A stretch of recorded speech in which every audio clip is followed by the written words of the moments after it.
everybody, it's Romania Black, and no big deal, we're just on episode 45 of Monster, and oh buddy, old pal, I think I'm going to get the manga volume, the next volume after this episode. And for episode 46, I will talk about it. So that's my plan anyways, to talk about the next manga volume with episode 46. That's my plan, because I feel like we've made it to this point. Surely we're getting close to a new volume. I think so. So with episode 46, I'll talk about the manga and see where it ends off at. But I was floored by this last episode. Nina's character is safe for the time being. Johan's dressing in drag, and Grimmer, I don't know how to feel about Grimmer. I want Grimmer to make it long term. I really am very selfish about this. I really liked Richard's character when we had him. I liked Muller. I liked Moore or Muller, depending on if you confuse your R's or your L's. I've seen it translated both ways. He died way too soon. Like, we barely got to know his little grumpy character as the journalist. And then Timma, he died with the Fortners. And then Richard, I loved Richard's character. I love Richard's story, this idea of a father trying to seek redemption amidst the darkness in his past. But what's interesting is that with the reporter's character, Muller, at the very beginning, he didn't really have any regrets or anything. He was just kind of living this humdrum life as a reporter and wasn't doing anything special. And then with Richard, he was trying to find reconciliation, trying to reconnect with his child, and he was having trouble processing the sins of his past. With Grimmer has processed. He's processed the sins of his past. He's fine with it. But there is a mystery with Grimmer where we don't exactly know the circumstance of his son's death. That's still a mystery. And we don't know exactly what his entire mission is. He is dead set on finding out about Kinderheim. So we assume as the audience, well, his son's death must have something to do with Kinderheim, because why would you be so adamant about trying to find out all about it? So my theory's been that his son has been at Kinderheim and was a victim of it. That remains to be seen. We don't know. But I love Grimmer's character, and I want to know more about him. I want him to reconnect with Tinma, and I feel like him giving the key to Sook was a nice way of Grimmer being like, yeah, this seems like this is pretty dangerous for me to hold on to. I'm going to give it to you and watch from the sidelines, and if you die, I'll come in, swoop in, and pick it up like a hawk and then run off with it, right? Meanwhile, Sook has made friends with Anna Liebert, who is Johan in drag, and just feels like he could tell her anything. And he's in love. He is going to have, if he finds out that Johan is a man, he is going to have a hell of an identity crisis. Love knows no gender, y'all. Love is love, so we should not judge Sook at all. Can you blame him, though? But yeah, that last episode, I think, has been the most shocking episode I've watched in this series yet. There's been lots of really cool twists and reveals and lots of oh my god moments, but last episode's twist for me was not only one of the most affirming things in this series, because I was starting to worry. I was like, why is this character having such a out of character experience? Because it wasn't that character. But it's been I think my favorite twist so far in the story is Johan being Anna. That's my favorite twist so far. That does beg the question. I don't think I talked about this last episode, but in the warehouse with the man getting shot and Grimmer strangling the other two, there is the question. One, did Johan strangle the other two, or did he just shoot them? Was Grimmer not involved at all?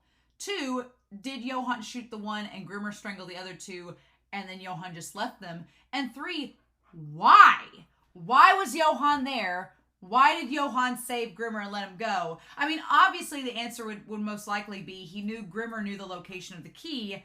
He didn't want the Czech police getting the location of the key, so he killed them. But he wants to know the location of the key, and in order to get that, he needs Grimmer alive. So Grimmer is technically off the hook now that he's gave the key to Sook, but that doesn't make me feel safer about him. But I just hope that Grimmer makes it through, because I want him to really bad. So I do have a couple comments before we start this madness of this episode. One is from Alex Cornejo, and Alex Cornejo's, it's not so much a question, but rather a comment of being like, Monster is just a harem anime, and Johan is the oblivious main protagonist. Johan is the oblivious main character in a harem anime.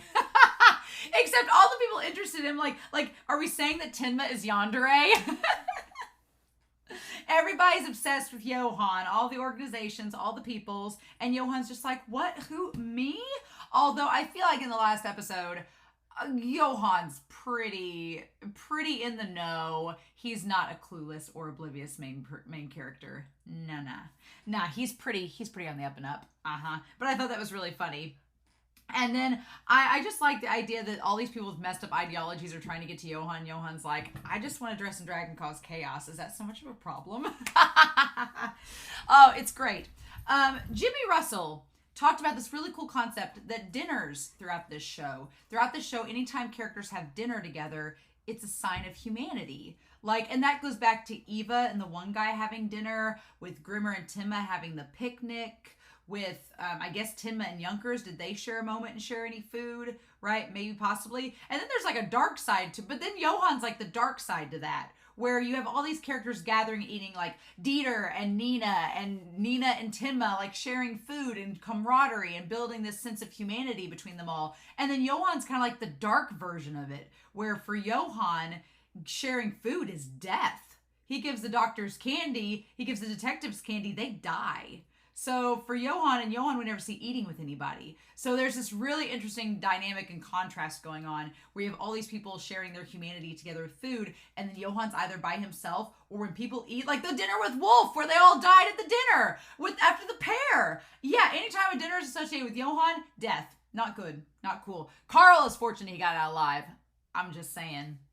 H-Banana7 talked about Petrov, noting that I didn't really pick this up in the episode, but back in episode 41, Petrov was only letting the kids out 2 at a time. And I went back and watched, and yeah, anytime that Grimmer saw them, they were in pairs.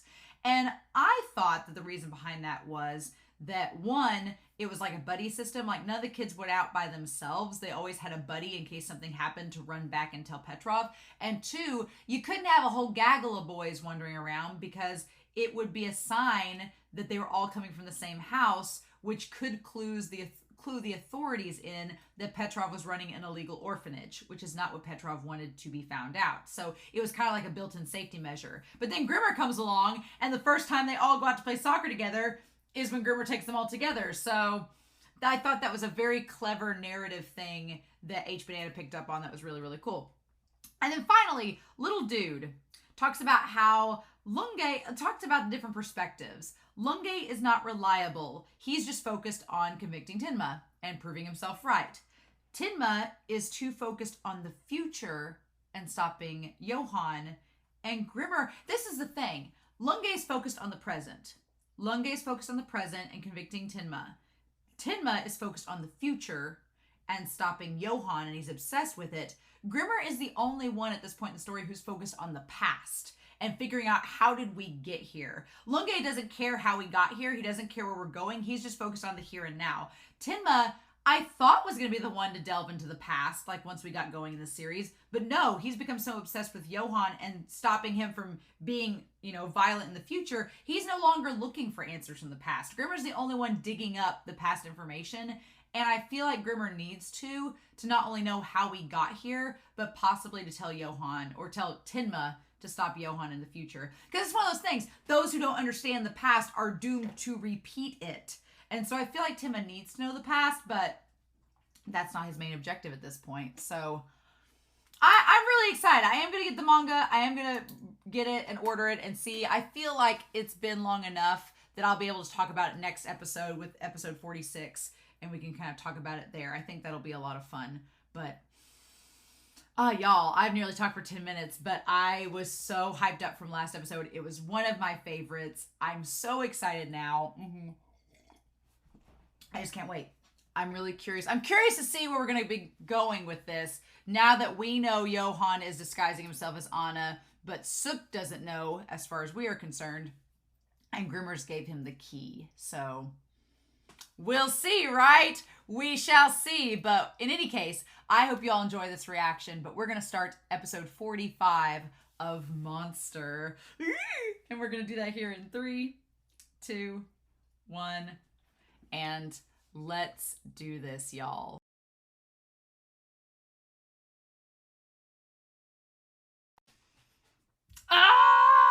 Okay. Okay, so the one good thing is for some reason,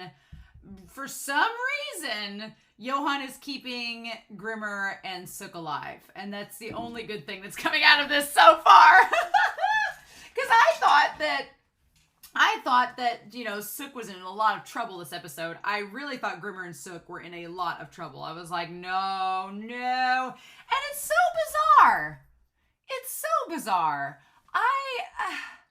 Grimmer's character is interesting this episode because we find out a little bit more about him, and he seems to understand exactly what is going on in the tape, which is curiouser and curiouser. Sook is the most precious, innocent being that ever beaned. He says, what do we do with him? He's so precious and innocent that you're just like, what? I feel like we talked about Sook having a very much like early on Tenma vibe, and Sook hasn't been corrupted yet, which is good. Grimmer's been corrupt for a while, I feel, but he's very good at hiding it. And I feel like Grimmer connects a lot. Honestly, Grimmer kind of has a Johan vibe to him, just without the chaos and without the mysterious potential evil, right? We'll talk about this. I guess we'll just put them all up here, right? That'll be really interesting. And then you have Tenma in the mix, too. So but I was really worried for the two of them in the secret police, because I was like, okay, is Grimmer and Sook going to be in danger? Are they going to possibly, is one of them going to be killed? I really am worried, because this show has demonstrated time and time again it is not afraid to kill off really compelling characters. And I don't want Grimmer to die yet. I want him to at least reconnect with Tenma, and maybe that's what Johan wants. Maybe Johan wants someone to try to understand him. I don't know. What's interesting is I feel like if anybody of all the characters could possibly maybe give Johan the time of day, it's Grimmer. Because I feel like Grimmer understands or wants to know about Johan. Now, if Johan is responsible for his son's death and it all boils to the surface, who knows? But I guess we need to break these characters up. This episode was very interesting. I was very worried, and then the moment that the bonbons were in there, I was like, I figured that the police had planted something in Sook's apartment to frame him. And the moment he showed up, they were like, well, let's look through your apartment. And they were going to instantly find the stuff. And maybe that was it. Maybe they planted the bonbons and the muscle relaxant there and were like, well, we need to take these in and look. It's not really specified or made clear. And so Sook obviously has no clue. So the question, of course, is, did Johan go into the apartment and find a way to sneak in? Or did they suspect the police were going to try to frame Sook and showed up and shot them while Sook was in there? What a coincidence that Sook goes to the other room, though, to change his shirt, and which is basically to collect himself. Now, the question is, when we left them at the end of this episode, Sook had taken off his jacket and had laid it on the bed, and we assume the tape is there. So I'm like, make sure you get that tape. Don't just leave it there for anybody. But, and then, again, Grimmer... The crazy thing is Grimmer tensing up on the railing of the stairs, where he's like, I don't want to act because I don't want to be wrong. And Grimmer strikes me as the person that he is unlike Tenma. Tenma, when Yonkers died, was so unaware of what to do. He was just like a deer in the headlights, just like, I don't know what to do or where to go. I'm just going to stand here and let you walk by me. A very big Tenma parallel of Johan walking by Tenma in episode 4, and then Grimmer in episode 45, 41 episodes later, walking by Johan there. But the difference is Grimmer very well knows who Johan is, knows the woman is suspect. He knows that same woman was there when he about died. So there's a question. So I guess we need to put them all up here and put Johan / Anna. Put that in quotation marks. I realize that whenever Johan is dressed as Anna, I use the she pronoun because that's who they're pretending to be. And then we have Grimmer. All right. And then we have Sook. And then we'll just put Tenma down here. Right? Tenma, for the longest time, seemed very, like, I don't know if lawful good is the word for it, but he was very by the book. Tenma was very much like, by the book, This is how it is. This is what needs to happen. I still think Timma is lawful good, even though he's trying to hunt down Johan. Because at the end of the day, Timma believes that he's doing good for the sake of the world by getting rid of Johan. So I still think he's technically, in his mind, lawful good. Because if he was lawful neutral, then he wouldn't care for either party. He's just doing things by the rules. And if he was lawful evil, the words evil and Timma don't go together for me, so I can't do that. So lawful good is pretty much there. And I would say that Sook, interesting enough, I think Sook kind of falls into that same vein of being lawful good. He's like Timma. He's just doing right by the people with the rules that he knows how to play by. So I feel like Sook and Timma are very similar in that regard. They both kind of have this innocence about them, right? They have this innocence. Now, Timma, we have the idea of the innocence, but Timma is very much jaded. He has been jaded by this entire experience with Johan. The monster has changed him. When Grimmer said there's no going back, it's like, no, your halcyon days are over. Once you view the tape, once you hear what's on the tape, there's no going back. You are now part of this, whether you like it or not. And I think Grimmer, as a reporter, he knows probably from cases before, once you find out certain pieces of information, you can't just take backsies. You can't go back and forget it. You know it now, and now you have to live with it. So I feel like Grimmer very much is understanding of the situation. The question is, what is Johan and what is Grimmer? Are they evil? Are they neutral? I feel, honestly, like Johan is chaotic neutral. I feel like that he's chaotic neutral. I don't feel like Johan he doesn't want to exist. He doesn't want to have a presence.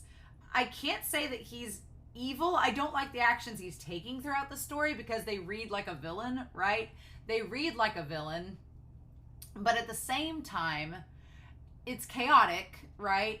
And at the same time, you think of Junkers and you think of the smile at the end of episode 44, it reads evil. But when his actions are, he basically is getting rid of the police. So I guess, does that make it evil? But then if he was evil, I would think that, he'd get rid of Grimmer and Suk and take the tape for himself. He had every opportunity. That's the weird thing. If he wanted the tape that badly, he had every opportunity to kill Sook in the moment, search his body, and take the tape and go, right? And if you ran across Grimmer, he has a gun. We know Grimmer doesn't carry a gun. Does Johan know that? Or is Johan just not wanting to risk it? But it feels like he's using Grimmer and Sook for something, right? For something. And then there's the idea, right? There's the idea of that maybe that Johan, we have Sook connects to Timma, right? They're both very similar. But I also think that maybe Johan believes that he connects with Timma. That whereas Sook has this sense of justice and good about them, maybe Johan senses that there is like this monster or this isolation that is in both him and Timma. Because as Lunge's been finding out, throughout the course of this series, Lunge notes how Timma's often alone and he's often by himself and he can't relate to people very well, even though he's very sociable and people seem to like him. It's kind of, this is the weird thing, right? Because you have Sook and Timma who both have this innocence about them, this sense of justice, this sense of innocence. But then you have Johan and Timma, who are surprisingly similar, right? They both kind of feel isolated in their own regards. Lunge kind of confirms that on his end with Timma. Timma, even though he's sociable, Johan's sociable too. Everybody that Johan meets, whether he's disguised as Anna or he's in his own natural suit and tie and everything, everyone's sociable with him. Everyone seems to like him. Everyone comes and talking. They're like, oh, Johan, oh, Timma, Dr. Timma. Like, they all seem to like him and are attracted to him.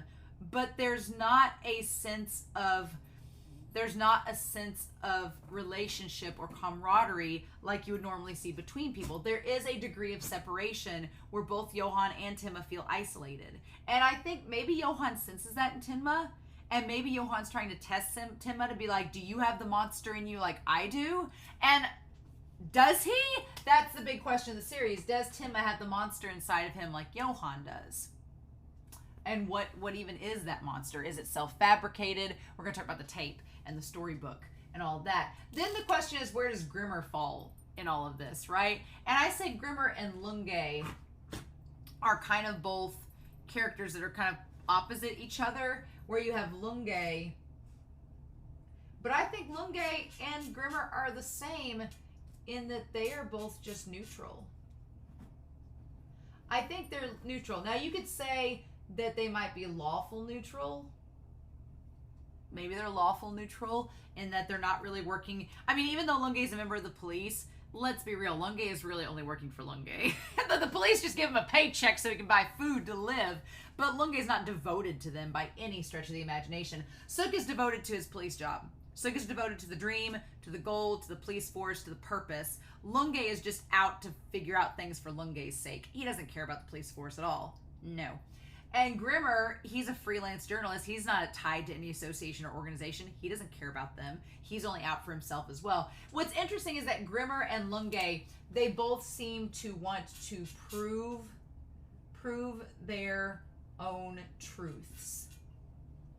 They want to prove their own truths. Grimmer seems more sympathetic right now because it's tied to a dead son potentially, and that instantly makes him a more sympathetic character. Whereas Lunge, we've seen literally abandon his family, and who knows? Grimmer may have abandoned his son. He may have regrets, right? Lunge is so right now obsessed with Tinma that he is not focused on family because he's so obsessed with his work. And we've talked about these two kind of being opposite. What if Grimmer had been obsessed and then lost his son and had regrets, right? What if that had been the case? Where, for all we know, he was a man so devoted to his job that he didn't have time for his son, then he lost his son and then suddenly regretted it and now wants to go back and figure out the mystery behind why his son died. I'm thoroughly convinced that his son's death is tied to Kinderheim. Absolutely. The question is, was Grimmer working undercover at Kinderheim?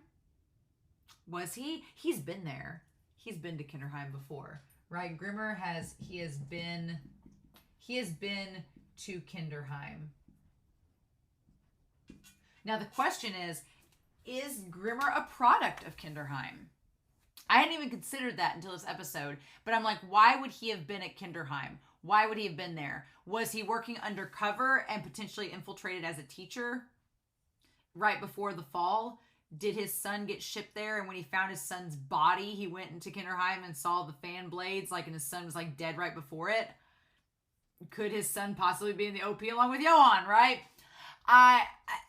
There is a question of, we know Grimmer has seen Kinderheim in the fan that we saw back in the episode when Timma was there with Dieter, but what was the extent? Was it to see his son's body? Was he a member? Was he undercover there? Was he not? Was he actually working there? I don't think that one's the case. And then, or was he investigating and ended up at Kinderheim right before it fell?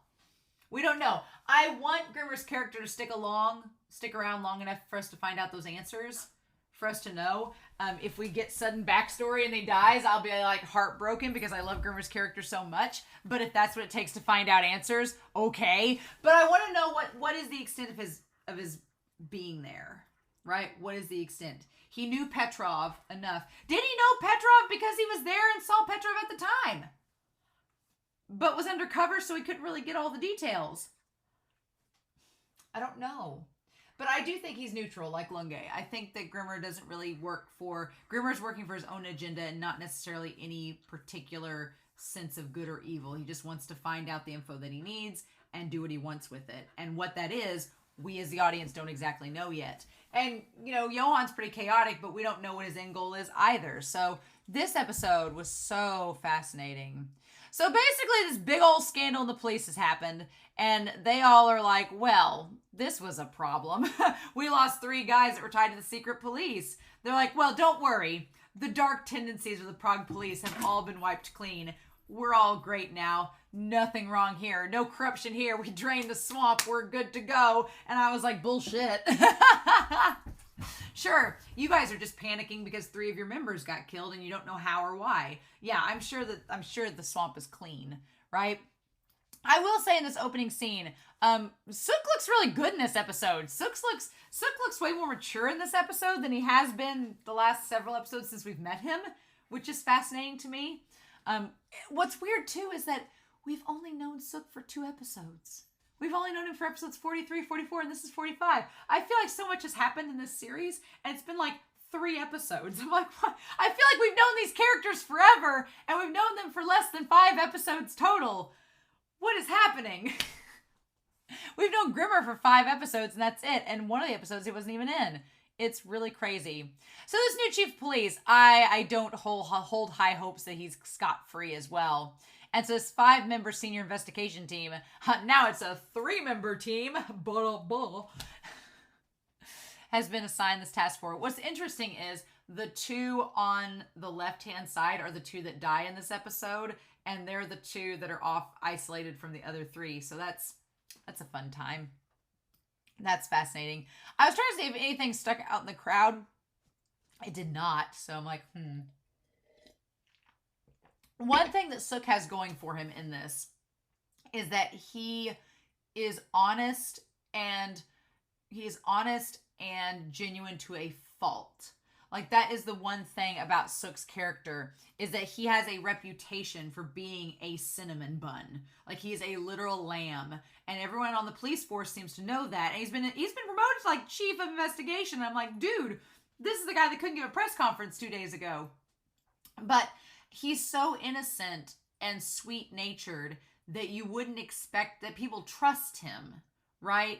And what's interesting is the idea of trust and whether it's genuine or not. Like, Johan has acted very sweet and kind and charming, but we as the audience know that underneath that, there is a stone-cold killer that could take you out in an instant. And has, at this point, shot several people, right? He's killed the 2 guys, and he's killed the 2 men from the secret police, and he shot the other guy that was with the underground Czech police, and he's killed Junkers. So yeah, Johan is not just some innocent, oh, I didn't do anything, it was me? Yeah, no, it was you. But Sook has this trust built into his career, kind of like Timma did.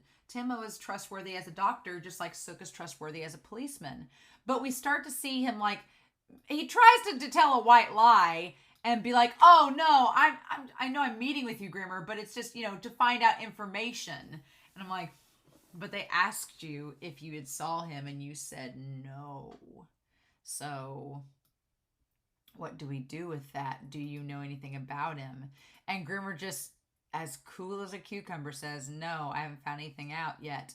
And they're like, nah, he knows. He had a close relationship. I mean, it's obvious they would suspect Sook because they're like, he was with the 3 people right before they died.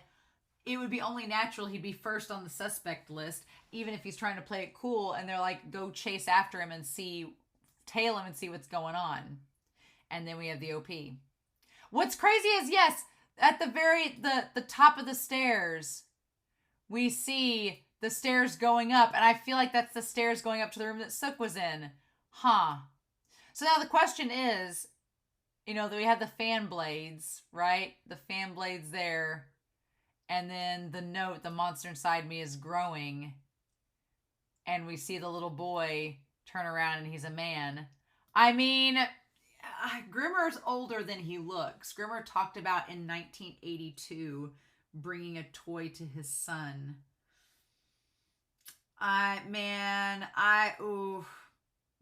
No. Do I think Grimmer is Johan's father? No. Although if he was, that'd be the most messed up thing in the world if his son was Johan. Because he doesn't know his son. He doesn't know his dad. His mom was still alive. Does the timeline add up for Grimmer to be his dad? Does the timeline add up for that? I mean, Grimmer is a big guy. Does the timeline add up that Grimmer could be Johan's dad? 1982. This is 1995. So this would have been 13 years prior.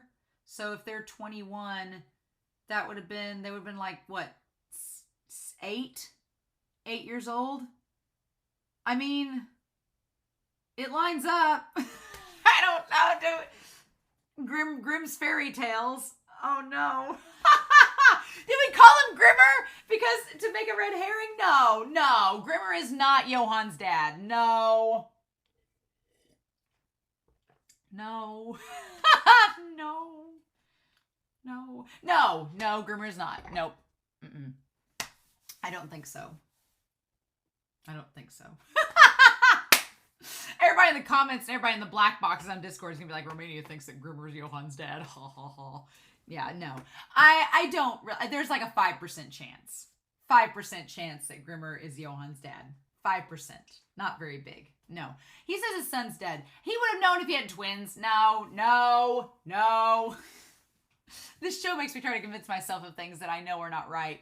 I don't think that Grimmer is Johan's father, although I am interested in knowing about Grimmer's dead son. I do want to know more about that. I think that it is tied to Kinderheim. I don't know. It's interesting. It'd be curious if the kid that we see in the OP is not young Johan that grows into Johan, but is actually Grimmer's child. And then we see older Johan over him. The Monster's Afterimage is an interesting title, like the leftovers of the monster. So I wanted to look here and see we see Sook sitting at the table, but I could have sworn that at the very beginning of this episode, we saw, yes, there was a woman with a blonde wig on, or not a blonde wig. There's a blonde woman with her pink suit on with a little purse that she's standing right at the beginning of this episode. And I thought that was Johan in disguise. I thought Johan was going to meet up with Sook to talk about what had gone on. But no, that's not what happened. Instead, Sook meets up with Grimmer. We'll talk about Grimmer. Can we do that? I like the idea of the red tablecloths and the coffee and everything. Grimmer carrying around that damn duffel bag, wearing the exact same clothes he's been wearing since the start of this film, since the start of this time we've met him in this series. And I'm like, what? Grimmer just doesn't care. He's not worried. He carries around the same duffel bag, wears the same clothes. If you described him, he'd be very easy to pick out. And he's freaking huge. So he stands out really easily, like a sore thumb. But he comes over and asks them to bring orange juice. Okay. I like that Sook is looking around saying, are you sure it's okay to meet in a crowded place? And he says, yeah, no, it's fine. What do you mean? He's like, I like that Sook is like telling him about the police looking for him as if Grimmer doesn't already know. I'm like, dude, he's already pieced together a lot of things. You have no idea. And he's like, the former Czech police must be after you as well. The secret police. He's like, could it be the crowd? The fact that he asks if being in a crowded place is safer shows how naive that Sook is. And he kind of thinks of it as an afterthought. And Grimmer's just looking at him like, oh, you sweet summer child. Like, no, we're fine. He says there are no safe places. That mentality, right? Grimmer has the mentality that there is no safe places. I honestly think that that's smart of Grimmer. There are no safe places. He's like, there's no place to hide. He's like, there's no point. That's why I'm not even trying, because they'll find you sooner or later if they want to. He's like, if they want to get me, they could do it wherever and whenever they wanted. And he says it with the smile and the eyes like squinty. I also want to note that the umbrellas say Budweiser on them. What is this product placement? Like, I just noticed that the umbrellas that they're sitting under have Budweiser on them. Why? Why is the beer on the umbrellas? That's so weird. He says, for instance, they could do it from the window with the red curtain. And Grimmer says this all with his trademark smile. Again, if we're feeding the Grimmer is Johan's dad conspiracy theory, he does smile and seem very off-puttingly nice about everything, and it's creepy. Johan is like that too. So, no, Grimmer is not Johan's dad. I have to tell myself that's not the case. But he is right. Like, there you have the curtains there. Like, Grimmer is very used to situations where you could very well be sniped. And I guess this kind of goes back to Rosso with Nina back, so many episodes ago, where it's like, you could be a target anywhere. Like, he was going to kill that guy from a rooftop while he was drinking coffee in a crowded area. There are no safe places. If they want to get you, they'll get you. He's like, so we might as well trade information now and hope for the best, right? And then the orange juice. He's like, who are you exactly? Why do you... And so he says something there. He says, who are you exactly? And I want to hear if he says anything, so hold on.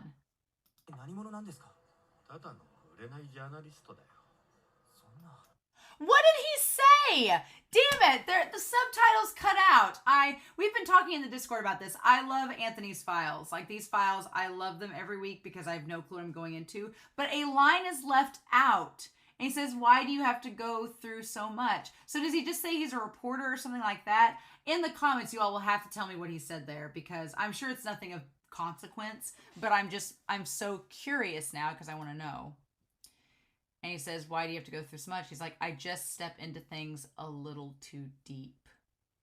I get into things a little too deeply. And here, behind him in the crowd is a woman with blonde hair. And so this whole series, now that you know Johan could cross-dress as Anna, it makes you question whether it's Johan listening or Anna or if it's even in either of them, right? So Grimmer says he steps in too deep. But he's used to it. So he's figured out how to somehow crawl his way back out. And that's why he's not fazed by any of it, right? So the question is, did he step in too deep into Kinderheim? Was he a double agent there and was assigned to Kinderheim to go investigate and he got in too deep and figured out his son was there or something? Like what is the deal? Or did he figure out his son was in Kinderheim and then became a double agent and investigated there? I don't know. And I like this Sook's like, well, that's nothing to laugh at. Like, Sook's like, why are you being all happy about it? Like, he doesn't get that Grimmer is putting on an act, right? And he keeps looking around. He's like, they're coming to kill you. And Grimmer's like, it's okay. I stepped that deep because I want to. He's suicidal. He is very much suicidal. He knows, like, that part kind of crushed my heart a little bit because at that moment you realize that Grimmer is prepared to die at any time. He's not going to go quietly. He's not suicidal to the point where he's just going to let it happen. But he knows at any moment he could die. And he's come to terms with that and goes deep because he wants to. And he understands the risk involved with it. So there's something to be said of that. I don't think that Grimmer's suicidal and that he's just jumping into the fray without thinking. Because otherwise, I don't think he'd be as cautious as he is. But I feel like Grimmer has come to terms with the idea that what he's doing is dangerous and it could cost him his life, but it's worth it for him to find whatever answers he's looking for. That part's so fascinating. And Sook just kind of doesn't know how to handle. Sook's face is just like, I don't know how to handle this. Like, what do we do with this information? And that's when we find out that the secret police are watching him and monitoring him. Should we continue to follow him? Because, I mean, they don't want to make a scene and make it messy. So then they talk to each other about what they've been, researching in the safe deposit box. And he says, the upbringing of a monster. I don't know what it means, but a lot of people want it. And Grimmer's like, yeah, a blonde woman and the secret police. So Grimmer knows that the blonde woman wants the tape. But that, again, leads to the suspect of why not just take it? Why not take it? They've heard it. I guess maybe Johan realizes it's too late. They've already heard what's on the tape. But why not kill him if you don't want that information getting out? Or does Johan want to wait and see if... Because the question is, does Johan know that Grimmer and Tinma have met? That's the question. Does he know that Grimmer and Tinma have met? Does he want Grimmer to tell Tinma this information for whatever torture Johan has in store for Tinma? Or, I don't know. Is Tinma just trying to relate to you? Is Johan trying to relate to Tinma? We don't know. Is there a connection between Johan and Grimmer? Well, maybe. There's a reason that Johan has not killed Grimmer and Sook. It could be because he's going to use them. Obviously, they're competent. He could use them. But it could be something else. I don't know. I would love for Johan and Grimmer to have a conversation. I would love it. But I'm a little bit afraid of what would happen, right? Because Grimmer is not a psychologist like Rudy. And he's not a therapist like, like old Reichwein is. And he's not a detective like Lunge. So what kind of voice would Grimmer have with Johan? That's the question. The thing that just annoyed me is that Grimmer talked about, he's like, do you have a clue of who that woman could be? And Grimmer just thinks back to the woman, like, shooting the man and saving him. And he's like, I don't have the foggiest clue. And so the thing that was so frustrating is that Sook, I'm like, dude, you have been having dinner with a beautiful blonde woman that seems quite interested in the case that you're leading the last several nights. If I were putting two and two together, I'd be like, wow, funny you say that. I've been having dinner with a blonde woman and she's so invested in the case that I'm working on. I've kind of told her everything about it. And you think she's looking for the safe deposit box too? And I nearly gave her the key? What? But maybe maybe Sook doesn't, maybe he doesn't suspect Johan, because if you were trying to get the key, if you were really trying to get it, I feel like Johan could have pushed it a little further. If they were really trying to get it from Sook, I feel like they could have pushed. And they didn't. So, again, what does Johan want? What's their game? Is this all just a big experiment? I mean, if this was all a big experiment, just see what would happen and to see how far Sook and Grimmer would go, maybe. And the police were just getting in the way of that, and so they had to go. I like Sook saying he's not hiding anything. And he tries to justify his innocence with talking with Grimmer. He's like, after I'm done investigating, I'm going to give my superiors the full report of your innocence and try to prove it. He's just a damn sunshine boy, and I freaking love it. And Grimmer's like, don't look now, but to your left, there's some security. And then, yep. And the two of them, he's like, we need to go to the safe deposit box now. And he says, do you want to know the true nature of a monster? And at this point, I think what Grimmer thought was by young man, when Petrov said young man, I think Grimmer was thinking it was going to be like an adolescent to young adult male that was Johan. But I don't think Grimmer was prepared for it to be a child. And that is a big trigger for Grimmer, is the fact that it's a kid. So when he's like, don't you want to see who the monster is? It's like, ooh, he was thinking it was an adult or a young adult, not a small boy, right? That would probably trigger him in thinking about his kid. And he's like, although we might be better off never knowing. What a cryptic phrase! What a cryptic phrase. The mangaka's like, I don't know. Maybe you don't want to go to the basement. Maybe you don't want to unlock the basement door and find out what's in there. Maybe you don't want to do that. Do you really want to do that? I'm very much convinced Isayama is influenced with Attack on Titan from Monster in this regard. It's like, maybe it's better off if we don't know. Ignorance is bliss, right? And it's like, once you know, there's no going back. You are now part of the circle. The monster has its eyes on you. You can't escape it, right? But they have the key. They might as well know. But the thing is like, oh, you look pale. But the thing about it is Grimmer, he took the key and passed it along because he wanted to know what was inside the deposit box. So even though Grimmer in this moment is like, I don't know, maybe we should never know, you were going to figure it out, because if you didn't want to know, you would have disposed of the key already. You would have buried it, thrown it in the ocean, did something. You would not have just kept on to it. Flushed it down the toilet, whatever. Although seeing Johan go through the septic systems of Prague would have been really, really funny. And at that moment, when he takes a step, he looks around and looks over. And we see Johan sit. It's you can barely see it, but it's a flash. He sees Johan for a hot second, and he could sense him.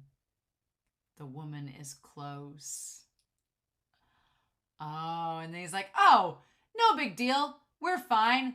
He's like, oh, nothing. Let's go. But he's like, it must have been my imagination. No, it was not. He's right there. So that's interesting. The fact that Grimmer can sense. The fact that Grimmer can sense Johan is interesting. Very interesting indeed. I don't know what to make of it, but it's interesting. And then Johan's just like, oh, who, me? Like, he just turns around, looks at the camera like, who, me? What, me be here? What? And it makes sense now why he's not in the Anna getup, because Sook would have recognized him. So then we have the Prague police. They go to get the deposit box. I was really nervous that this guy was going to be like, I don't know if we should let these guys in. Petrov seemed like he put a lot of security on this deposit box to make sure nobody just found it, right? Or it wasn't just broken into. But they let him in to listen to the tape. And I love the perspective. I love the eerie angle, everything. It's all creepy. So there's a report and there's a tape. Like, there's a data report and a cassette tape. So I was trying to see if we could get in here. I see like UFOs I see like names on there. Although sometimes, like from watching Neon Genesis, sometimes these reports and stuff mean nothing. They just put in random words to fill up space for the animation. But they have the cassette tape, and lo and behold, Sook comes prepared. The moment they start playing it, and it's creepy and distorted, all I could think about is my mom had an old record from like, it was one of those self-recording records from the 70s, and she recorded it, and it was like Easter, and it was like Happy Easter, and then it had my mom's name. But by the time I got to the record, it was warped and had not been played in so long that when I put on my record player, it was like Happy Easter and sounded demonic. That was the vibes I got from this tape. Yeah, very creepy. And he's like, are you ready? I'm going to play it. And they're like, yep, let's see what happens. And the moment they start playing it, we hear Petrov asking who he is and saying, who is this? Where is this? And he says, 511 Kinderheim. Grimmer immediately gets disturbed. Grimmer is immediately like, oh, no, wait, what? Grimmer is not having this. From the second it's a child's voice, Grimmer is done. That's it. He's like, nope. Now the question is, did Grimmer know the child's voice? Does Grimmer know the book that this is based off of? Where is Grimmer from? He said he worked in East Germany, and he's lived in West Germany and East Germany, but where is he really from? What is this? We don't know that about Grimmer, right? Sook is just like, oh, it's just a kid's voice. That's weird. Grimmer seems instantly affected.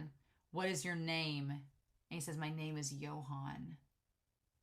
And then we see Grimmer looks a bit disturbed, and Sook's just like, I don't know what to make of this.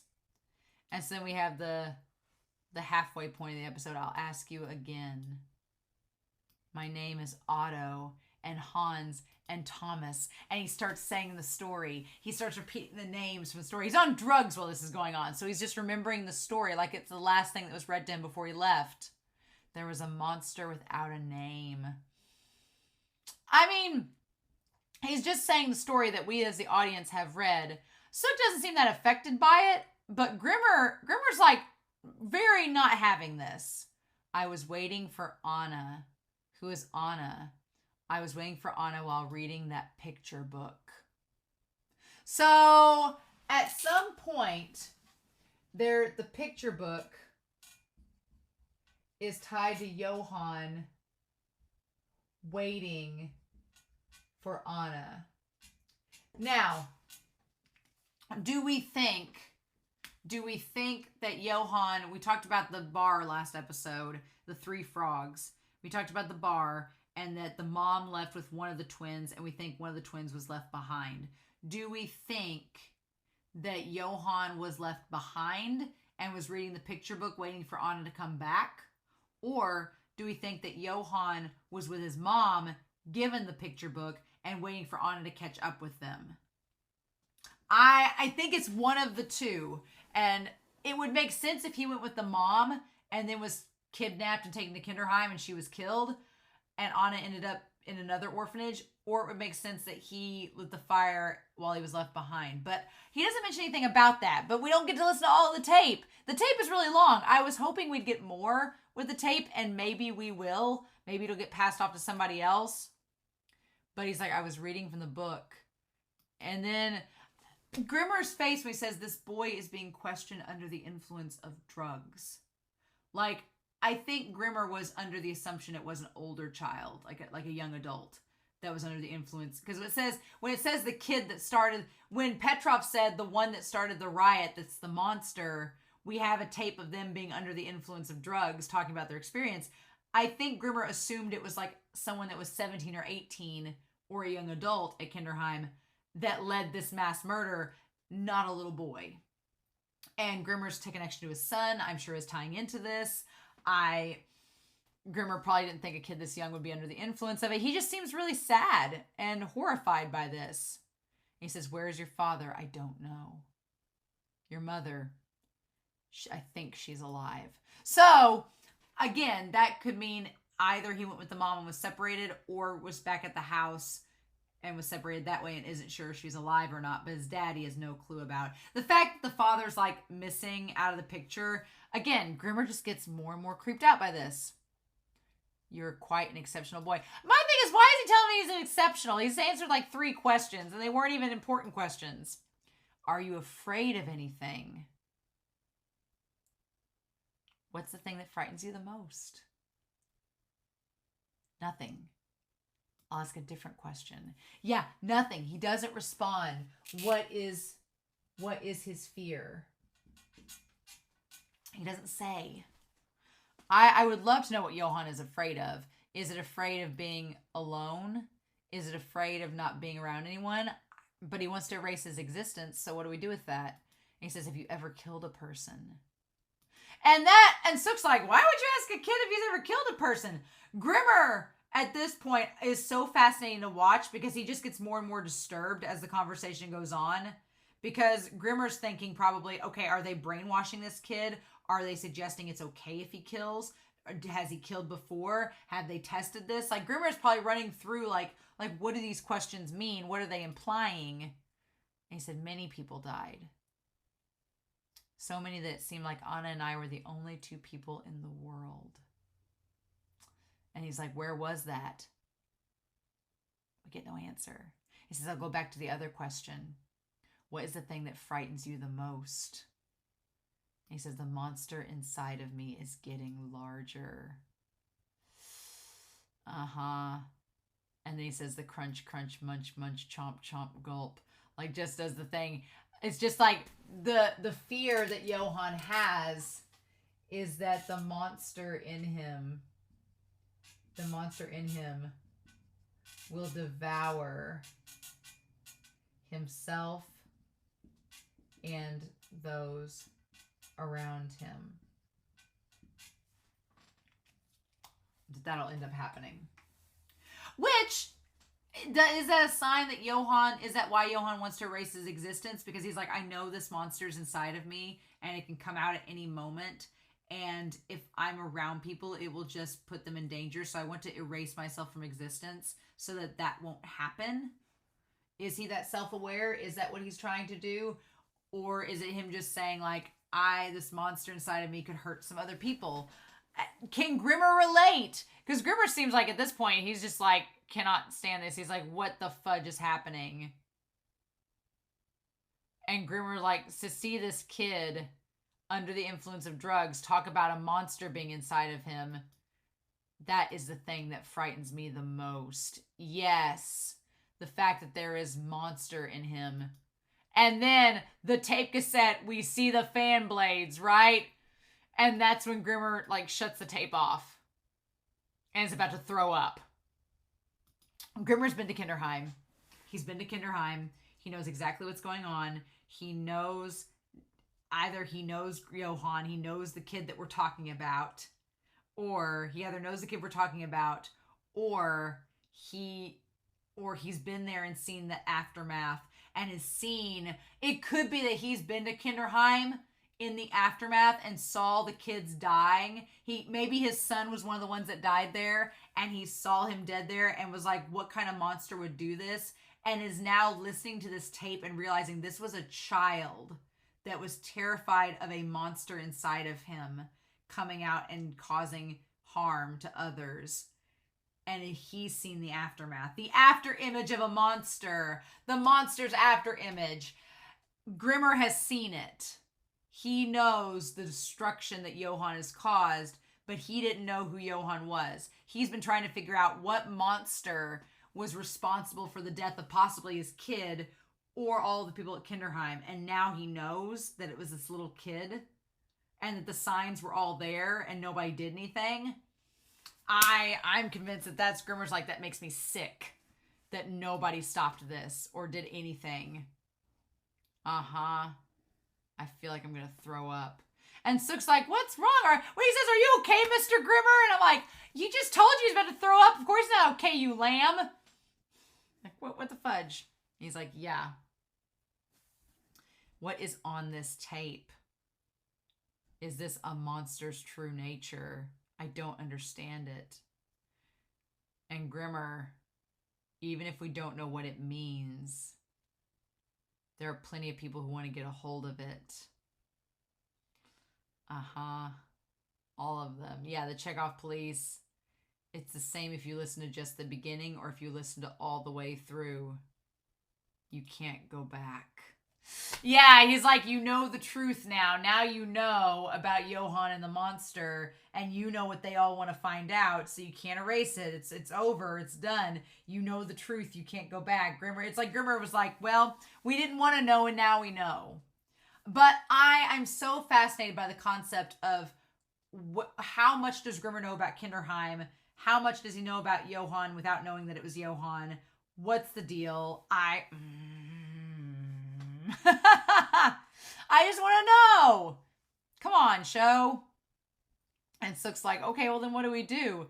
So then they leave, and then he's like, well, we should leave the evidence here, but he's like, are you going to hold on to it? And he's like, I'm the one they're probably marking, so let's leave separately. Grimmer's like, I'm the one they're after. The irony is that Grimmer's not the one right now that they're focusing on. They focus on Sook and think that maybe Grimmer's going to come back and see Sook, and that's going to be it. It's fascinating, right? But then they follow him, and then he goes up. He says, I made it home safe. I was like, the moment he said I made it home safe, I'm like, show, stop this. I thought he was going to get shot. I thought that I thought he was going to open up that door, and they were going to shoot him. And then Grimmer says, what a bad feeling. He doesn't seem very reliable. So Grimmer's even saying, like, okay, this kid's really naive and innocent. Like, can I trust him at all? A flat on Lanover Street.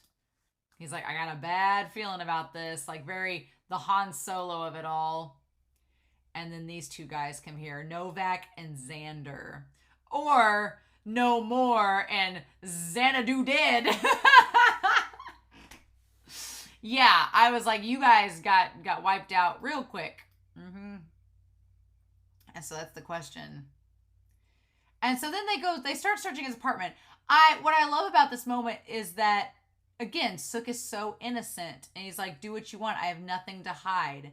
And as he says that, he's clutching the tape. The only thing he's trying to hide is the fact that he has the tape, right? Because he doesn't want to give it to them. But it's very much the case of he's like, well, go ahead and look. I don't care what you look for. I have nothing that you would want here. It's fine. And they look through all his manuscripts and stuff. And then when they go through the bathroom and find the bonbons and the drug, the muscle relaxant. He's like, what are these? They were in your washstand. He's like, well, I've never seen these before.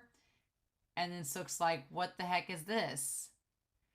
And he's like, I need to go change my shirt before we go. Which I was like, the fact they said yes is amazing, because I was like, they were like, okay, go change your shirt. I guess they figure he's high. They establish all of the flights of stairs that Grimmer has to walk up, that there's no way that Sook could just jump out the window, right? Because it's too high up. He'd hurt himself. So they're thinking he really has no escape route except back through the front door. Sook doesn't seem to be much of a threat to them, so they're okay with it. But then he like takes off the coat and hides it. And he tells himself to calm down. I didn't do anything wrong. I'll explain it to them. They'll understand. But he can't get the shirt sleeve undone, because he's like, yeah, I know I've done nothing wrong, but I know that when I explain it to them, they're not going to understand. I think Sook is very much under the impression that he realizes that, no, you're screwed. They're going to probably take him in and kill him. And he's like, shit, what do I do? And I like this room has like the flowers, like the pictures, the paintings of everything. It's very, very Monet. It's very impressionist. Like, God, it's so, when he like can't take the button off. And I feel for him, because Sook's like sitting there being like, I'm screwed. Like, I can't imagine being that terrified, because he knows he has something. He knows he's in deep. Like, Grimmer's used to it. Grimmer's like, I'm in deep all the time. I'm fine with it. But Sook has never been in this deep before. And I felt so bad for him. Like, you feel heartbroken, because he's so innocent. And for him to be in this situation, he's like, I don't know what to do. Right? And then he smells gunpowder. So whoever shot the gun has a silencer. Whoever shot the gun. Oh, he's got like his little trophies on the wall. Like his little detective trophies. That's cute. On his bookshelf. But then he smells gunpowder. So yeah, someone has a silencer on the gun, right? And that's when Grimmer. So Grimmer, did he hear a gunshot? Yeah, I think Grimmer heard a gunshot and was like, shit. But how did Grimmer hear the gunshot if Sook didn't? Or was Sook so scared that he didn't hear the gunshot? Or what's the case? Why is Grimmer in such a rush now as he's going up the stairs and then he instantly freezes? Oh my God. As he sees Johan come down the stairs as Anna. Oh, it's so good. It's so good. And again, what's so fascinating about this that's kind of a problem is that Grimmer sees Johan as Anna. Now, if Grimmer ever meets Nina, is he going to think Nina is Anna? That's the problem. Is he going to think that she is Johan in drag and confuse the two of them? That's the problem. That's the complication. Because it's, and again, paralleling Timma with Grimmer is you see Timma being in shock when Johan shows up, and now you see Grimmer in shock when Johan shows up as Anna, and they're kind of paralleling each other. It's crazy. But yeah, just walks right by him, and him gripping the banister as she walks by the purse, and he just lets her walk on by. And Johan's just like, oh yeah, you're not going to stop me, are you? Because you want to go see about Sook. Ah! Oh my God, I freaking love it. Oh, it's great. It's great. Just walks on by with that damn wig, that lace front. Mm-hmm. And the same dress. Yep. And Grimmer's like, son of a bitch. And then goes up and opens it up to see Sook. And he's like, it wasn't me. In the words of Shaggy, it wasn't me. Uh-huh. Uh-huh. But now we've got a problem because now there's 2 dead Czech policemen in your apartment and the bonbons and the muscle relaxant. Everything, you have been framed beyond comparison now. So what do? What are they going to do? Sook's going to have to go on the run. There's no way they can hide this. What are they going to do? And is that Johan's plan? Is Johan like, I'm going to make you run away. I'm going to make you get as far, far away and isolate. Are they trying to isolate Sook? And because, yeah, it's the same thing, again, is happening to Sook that happened to Tinma. And Johan is framing Sook just like Timma was framed. Timma was framed for killing the 3 directors, and now Sook is going to be framed because they're going to see all these dead bodies and be like, wow, it's a coincidence that you're not hurt. So what do we do with that? What do we do with that? And how's Grimmer working this? Why? The thing that's interesting is that Johan did not attack Grimmer. Could have shot him. Could have got rid of him. Why not? Why not? I'm so curious. I'm so curious. I want to know. But then it's like, what do we do? No. What do we do with that? I don't know.